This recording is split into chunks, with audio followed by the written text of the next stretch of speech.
नमस्कार, आप देख रहे हैं ओपन बुक भारत। रंगिया में भयंकर सड़क दुर्घटना। तीव्र गति से आ रहे बोलेरो पिकअप वैन की टक्कर में एक ही परिवार के 3 बाइक सवारों की मौके पर मौत। रंगिया गोरेश्वर रोड पर रात में एक भयानक दुर्घटना हो गई। इस दुर्घटना में एक ही परिवार के 3 युवक बाइक सवार अपनी जान गंवा बैठे। जानकारी के अनुसार रात करीब 11 बजे रंगिया की ओर से 3 युवक एक ही बाइक पर खंदीकर अपने गाँव लौट रहे थे। चिरासुंदी पहुंचते ही रंगिया की दिशा से आ रहे तेज रफ्तार बोलेरो पिकअप वैन से उनकी बाइक की सीधी टक्कर हो गई। टक्कर इतनी जोरदार थी कि 2 युवकों की मौके पर ही मौत हो गई, जबकि तीसरे युवक को स्थानीय लोगों द्वारा अस्पताल ले जाया गया और अस्पताल ले जाते समय उसने दम तोड़ दिया। मृतक युवक एक ही परिवार के हैं, सुल्तान अली, जुबैर आलम और मजरूर सुल्तान। पुलिस ने रात में ही बोलेरो पिकअप वैन के ड्राइवर और उसके सहयोगी को गिरफ्तार कर लिया है। रंगिया से नूरुल आलम की खास रिपोर्ट।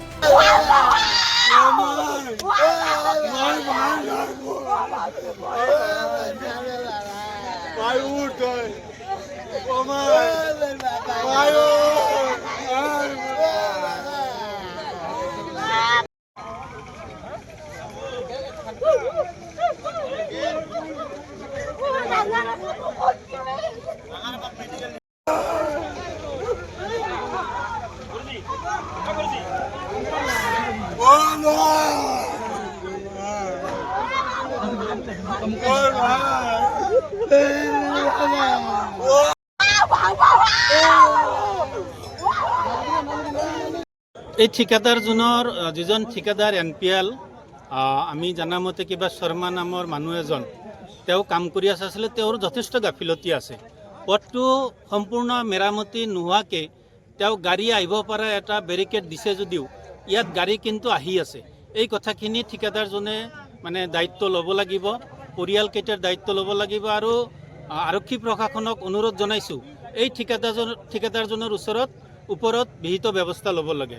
কিয়নো ঠিকাদাৰজনৰ গাফিলতিৰ কাৰণে ঠিকাদাৰজনৰ কোনো পলিচিবিহীন কামৰ কাৰণে আজি 3জন ল'ৰা অকাল মৃত্যুক আকোৱালি ল'ব লগা হ'ল। আচ্ছা, যিখিনি ঠাইত দুৰ্ঘটনা সংঘটিত হ'ল এইখিনি ঠাইত কমপ্লিটলি বন্ধ কৰা হৈছে। কেনেকৈ এই ঠাইত মানে এখন DI গাড়ী আহি পেলাই মানে এটা দুৰ্ঘটনা সংঘটিত কৰিব পাৰিলে? নিৰ্মাণ সংস্থাটো যদিও বেৰিকেড দিছে কিন্তু গাড়ী আহিব পৰা সুবিধাখিনি কৰি দিছে। মানে তেওঁলোকে যদি ৰাস্তা যিহেতু পূৰ্ণ নিৰ্মাণ হোৱা নাই তেওঁলোকে সম্পূৰ্ণ বন্ধ ৰাখিব লাগিছিল। পূৰ্ণ নিৰ্মাণ নোহোৱা ৰাস্তা এটা বেৰিকেড দিয়া সত্ত্বেও গাড়ী আহিব পৰা সুবিধা কৰি দিয়াৰ কাৰণে ঠিকাদাৰৰ ভুলৰ কাৰণে এই প্ৰতিষ্ঠানটোৰ ভুলৰ কাৰণেই এই দুৰ্ঘটনা সংঘটিত হ'ল আৰু 3জন ল'ৰা অকাল মৃত্যুক সাৱটি ল'বলগীয়া হ'ল। অন্তৰ্গত চিৰাখণ্ডী গাঁৱত আজি এক পথ দুৰ্ঘটনা সংঘটিত হয়। এই পথ দুৰ্ঘটনাত বাইক আৰু DI গাড়ীৰ মাজত মুখামুখি সংঘৰ্ষ হয়। এই সংঘৰ্ষৰ ফলত 2জন ল'ৰা থিতাতে নিহত হয়। এজন সংকটজনক অৱস্থাত ৰঙিয়া চিকিৎসালয়ত ভৰ্তি কৰোৱা হয়। তেওঁৰ অৱস্থা খুব ভাল নহয়।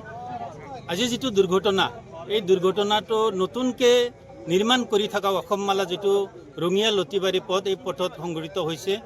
ইয়াত এই পথত যিখিনি ছেফগাৰ্ডৰ ব্যৱস্থা বা নিৰ্মাণত যথেষ্ট গাফিলতি আছে। এক্সিডেণ্ট হোৱাৰ সময়ত যদিও ইয়াত ৰাইজ উপস্থিত নাছিল কিন্তু ৰাইজৰ অভিযোগ নিৰ্মাণৰ গাফিলতি এই পথছোৱাত আছে। গতিকে বিভাগীয় কৰ্তৃপক্ষই কম সময়ৰ ভিতৰত এই পথটি নিৰ্মাণ শেষ কৰিব লাগে আৰু এই যি 3টা ল'ৰা আজি ইয়াত মৃত্যু হ'ব লগা হ'ল ইয়াৰ দায়িত্ব এই ৰাস্তাত কাম কৰি থকা ঠিকাদাৰজন ল'ব লাগে। আৰু তামোলপুৰ আৰু আমাৰ তামোলপুৰ জিলা প্ৰশাসনক অনুৰোধ জনাইছোঁ ৰাইজ হিচাপে যে এই নিৰীহ পৰিয়ালৰ যি 3টা ল'ৰা আজি অকাল মৃত্যুক আকোৱালি ল'ব লগা হ'ল এই পৰিয়ালটো যাতে ন্যায় পায় তাৰ কাৰণে যাতে আইনী খুৰুঙা নাপায় এই ড্ৰাইভাৰজনে গাড়ীৰ চালকজনে তাৰ ব্যৱস্থা কৰিব লাগে। পৰিয়ালটো ন্যায় পাব লাগে আৰু চৰকাৰৰ ফালৰ পৰা আৰ্থিক সাহায্যৰ ব্যৱস্থা কৰিব লাগে।